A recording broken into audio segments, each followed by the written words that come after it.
Tonight on CFTK-TV News, Rio Tinto had a major celebration recently. BC Transit is doing some service reductions in Prince Rupert, and BC's political landscape is undergoing a lot of changes before an upcoming election.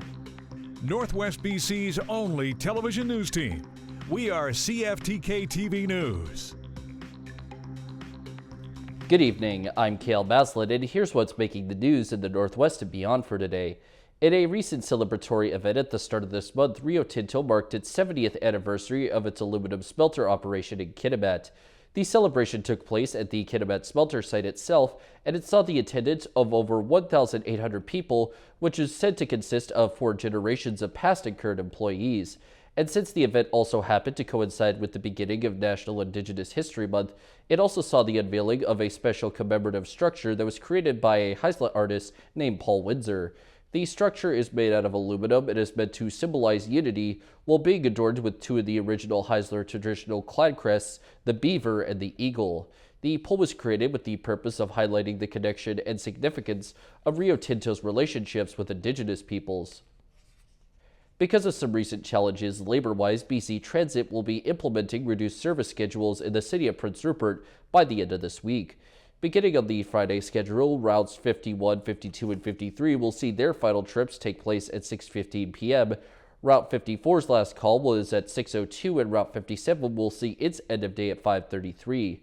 Saturday's services is also undergoing several changes, with the number of available buses decreasing from 4 to 3, and new morning departures for Route 53 and 51 at 8:25 a.m., as well as Route 52 at 11:42 a.m. As for the new route end time on Saturday, Route 51 Seal Cove, combo Route 52 Summit, 55 Fairview Bay, 54 Restview, and 53 Crestview will all stop at 6:15 p.m. According to a recent report, a highway maintenance contractor going by the name of Emil Anderson is said to be facing pressure from a resident in Kitimat to do some cleanup work. The resident in question is said to be named Bill Kearley, and he was reportedly been contacting Anderson trying to get him to clean up the garbage from motorists on Highway 37 near Kitimat Village. And if Anderson won't do the cleaning, Kearley is saying that he will do it with his pickup and trailer in tow, as well as with some hired help that is said to be getting paid $15 an hour before he bills Anderson what it will cost him. BC United leader Kevin Falcon has said that he felt a personal sense of betrayal after MLA Eleanor Sturco left his party for the BC Conservatives. Sturco's decision to leave comes not long after Lord Dirksen did the same thing the previous week. As for other possible defections in the BC political landscape, there remain lots of speculation about something coming with high stakes. Rob Buffum now with more. Crossing the floor, leaving one political party for another, may be a few small steps, but comes with big risks. Going to be criticized mercilessly for abandoning your party, for abandoning your principles. Still, in the past few days, 2 BC United MLAs, Lorne Dirksen and Eleanor Sturco, switched to the BC Conservatives. In Sturco's case, the gamble extra big. A bright star and member of the LGBTQ community, leaving her party to run for one with members openly critical of the LGBTQ community. Kind of thing that can come back to haunt you in debates. She's hardly the first to take the political plunge. Winston Churchill famously crossed the floor multiple times, emerging as one of history's great leaders. Until they have been taught a lesson which they and the world will never forget. Closer to home, BC's longest-serving current MLA has seen the move flop more often than soar. Historically, these things tend not to work out very well for either the politician who makes the shift or the party to whom they cross the floor to. A lot can depend on the timing of the move and your perceived motivations for doing it. Federal MP for Vancouver Kingsway, David Emerson, sparked outrage and an unsuccessful recall campaign when he left the federal Liberals for a cabinet post with the Harper Conservatives. He made the move right after the election and didn't run in the next one. Timing is important in show business and in politics. Another factor, the strength of the party you're joining. Gordon Wilson crossed the floor for a cabinet post with the NDP. He lost the next election when the NDP were reduced to 2 seats. Didn't work out for him. Obviously didn't work out for the NDP in the 2001 election. Sturco has jumped to a surging party but faces not only questions about her own motivations, but BC United's star candidate, a doctor at Surrey Memorial Hospital, Claudine Stornes-Bliss, plus the incumbent, NDP Mike Starchuk. It's definitely going to be one of the ridings to watch. To see if Sturco and her new party's gamble earns them a new seat here. There haven't been any more MLA defections yet, but BC United candidate Brandon Fonseca announced on Twitter that he was quitting and throwing his support back to his old party, which also happens to be the BC Conservatives. Coming up next, BC's ferry services interruptions are again in the spotlight, but for tragic reasons this time. Welcome back. How medical officials currently guard our private information is under scrutiny, as a woman found out that her personal information was leaked in that cyber attack on the First Nations Health Authority recently. But as CTV's Isabella Zavarisi reports, she'd been kept in the dark until CTV News started asking some questions. Saying she's scared and worried, Jacqueline Worrall shows us the numerous calls she's placed to the First Nations Health Authority looking for answers. I was totally shocked. I just feel it's a violation of my privacy. Her sensitive information was leaked in a recent cyber attack, and Worrall had no idea it happened. In fact, she didn't know until CTV News told her. I've been calling them since you first contacted me. CTV News confirmed employee and patient information, including client access to mental health resources and feedback about a medical imaging experience, were uploaded to the so-called dark web on the internet. Despite several phone calls to the organization, Worrall says she's received little information. They should be contacting me. It's not my job to.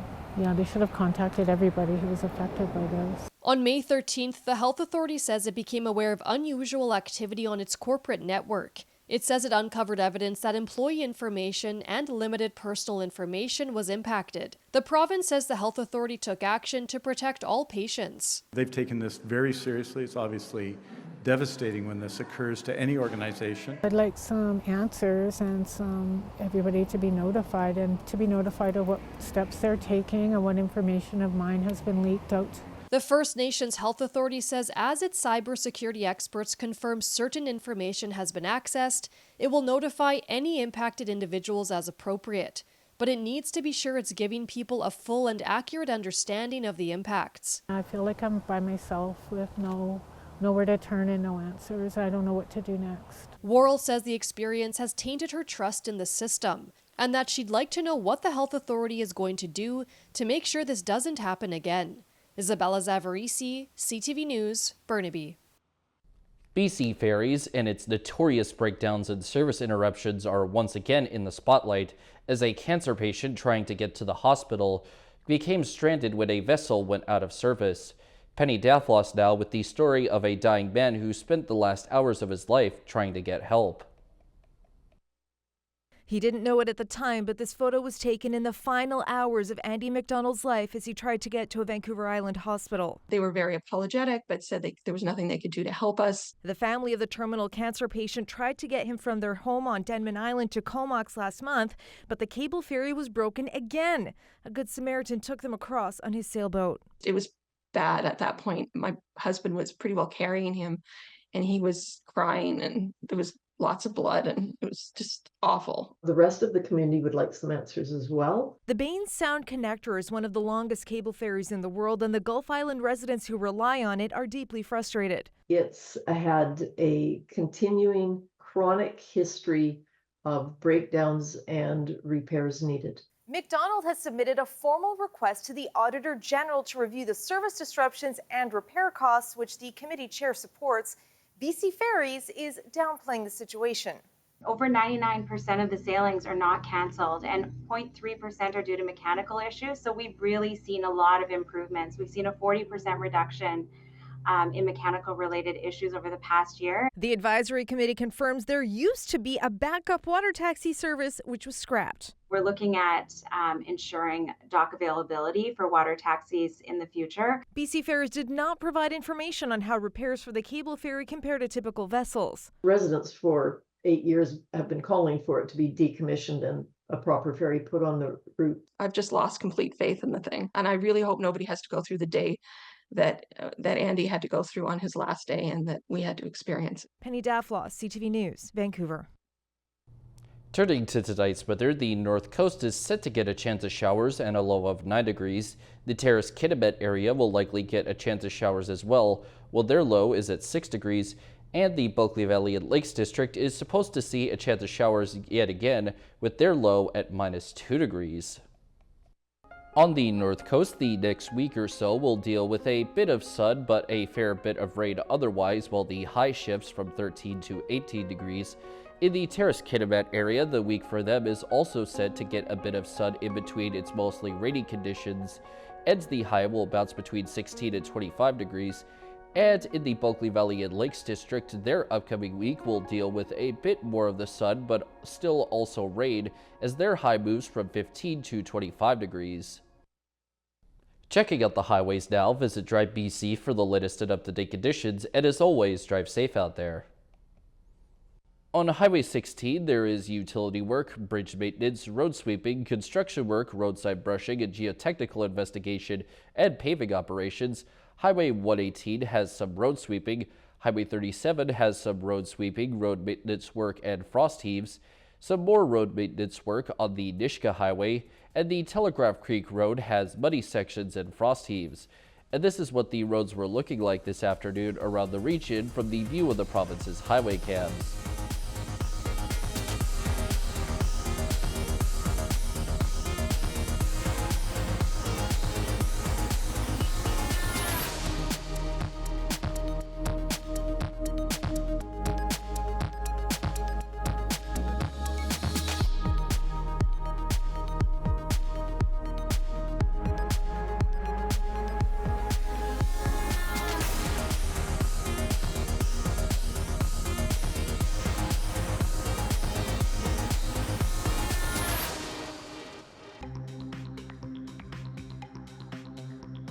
Still to come, a report says a lot of money is needed to repair BC's schools.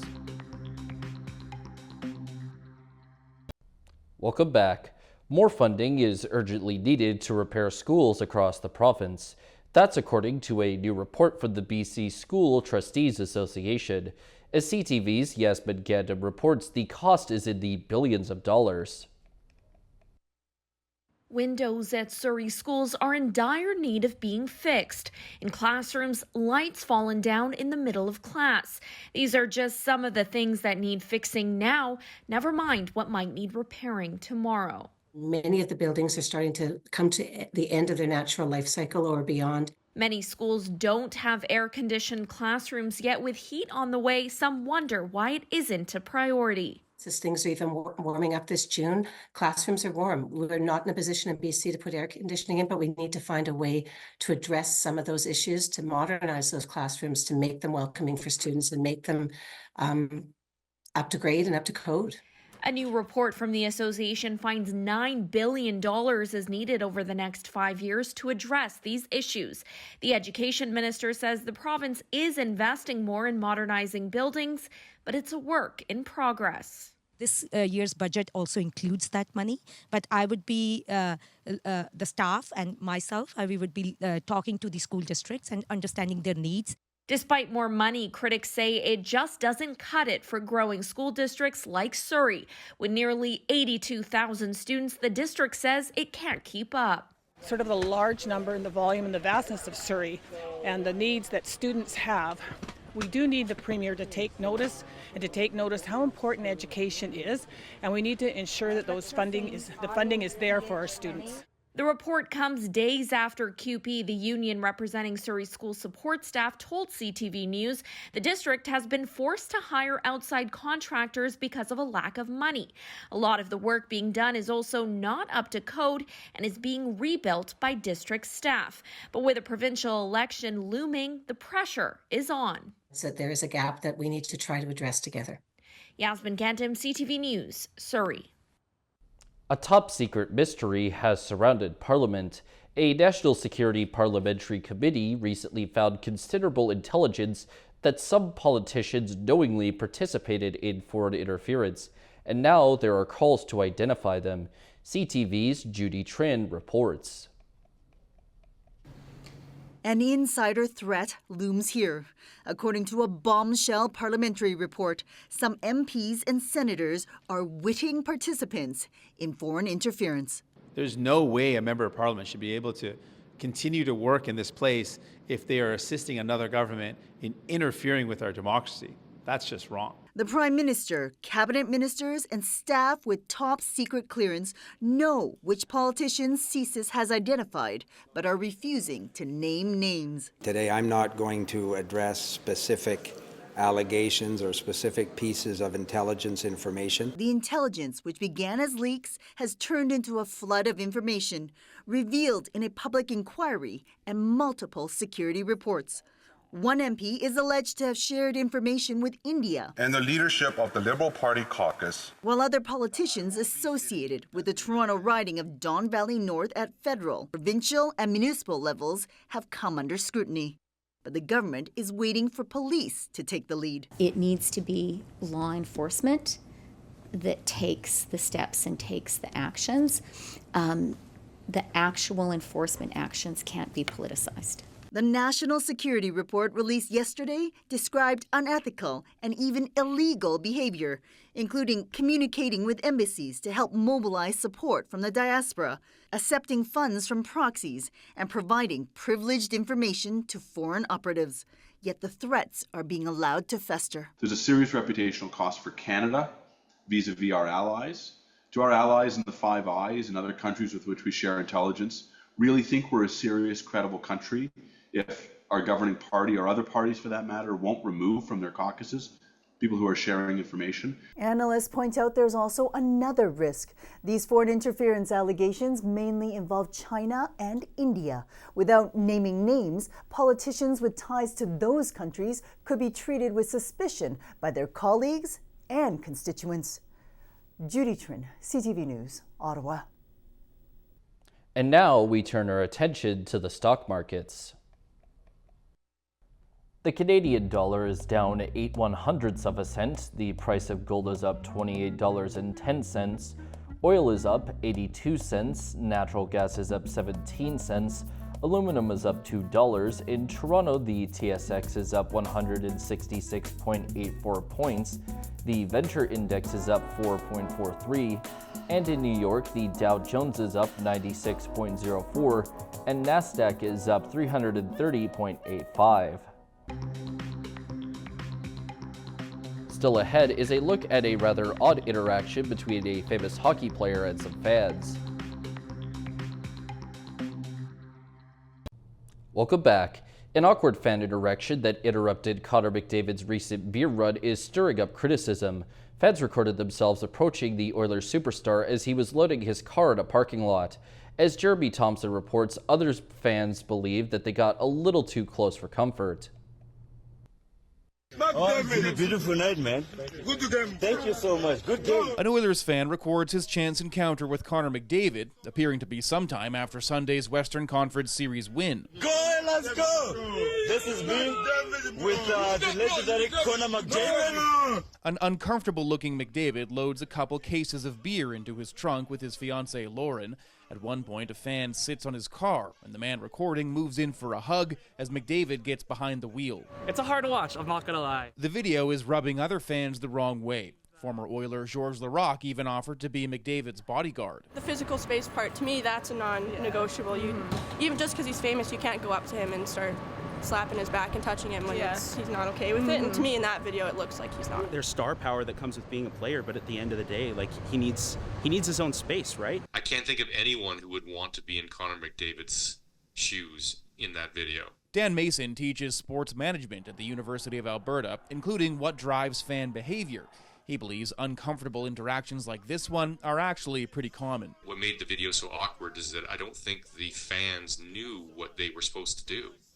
They just knew that they had sort of found this celebrity and they wanted to film themselves with this celebrity. Edmonton Sports Talk host Tom Gazzola agrees it's a bad look for Oilers fans, but he has another takeaway from the video. I think what that video tells us with him lugging all those beers and the drinks is that he's a good host.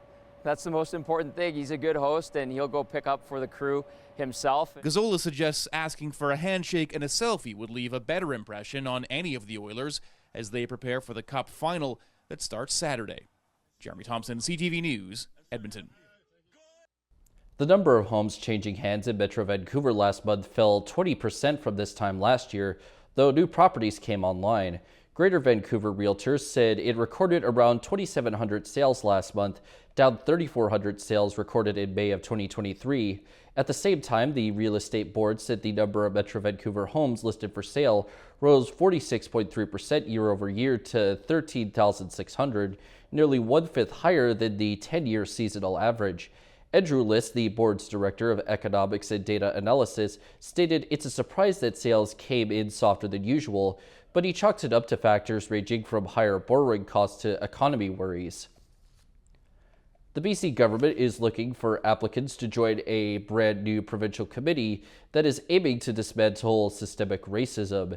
A statement from the Attorney General's ministry stated that the committee's role will be to advise the government on the implementation of the newly passed Anti-Racism Act and the development of a whole government anti-racism action plan. It next said the province is accepting expressions of interest from anti-racism advocates across the province to fill the 11 positions on the new committee. The requirements for consideration include residency in BC as well as lived experience as a racialized person and with anti-racism work. That's all of our news for now. From everyone here at CFTK-TV News, I'm Cale Maslin, and thanks for watching. We'll see you next time.